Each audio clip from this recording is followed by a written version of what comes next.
Never stop reading Bible. Welcome back, everyone. Today, we're diving into a really fascinating part of the scripture, Psalms 110 through 114. Think ancient wisdom, prophecy, praise. It's all in there. So let's jump right in with Psalm 110. People often call it a royal psalm. What makes it significant beyond, say, just King David or another historical figure? Well, that's the fascinating part, isn't it? Psalm 110 looks beyond just a human king. It's this powerful prophecy about the Messiah. But what's really striking, I think, is how it presents this figure not just as a king, but also as a priest. That combination. There's really something else for its time. King and priest. Okay. Exactly. It points to this righteous ruler, someone who governs Israel, yes, but also has this priestly authority and will ultimately judge the world. The whole psalm just breathes majesty, triumph. It's about immense authority, both worldly and spiritual. It's amazing how these texts carry such weight, pointing far beyond their own time. So, okay, from that really grand messianic vision, how do Psalms 111 and 112 bring things back to maybe praise in our own lives? How does the focus shift? Right. Well, after that sense of majesty in 110, Psalm 111 shifts the focus a bit. It's this beautiful, quite concise psalm of praise. It celebrates God's works, especially his grace towards his people, towards Israel.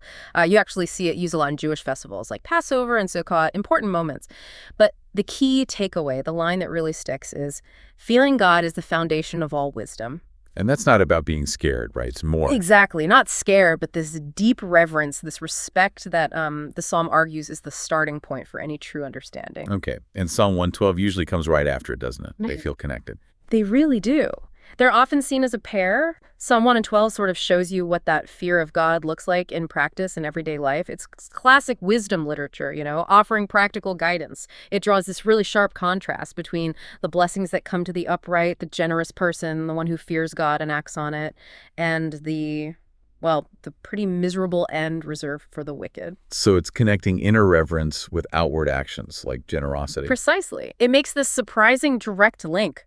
Righteousness, things like integrity and compassion, leads to tangible blessings. It's not just internal piety. Okay, so we've gone from prophecy to praise and now to this practical daily wisdom.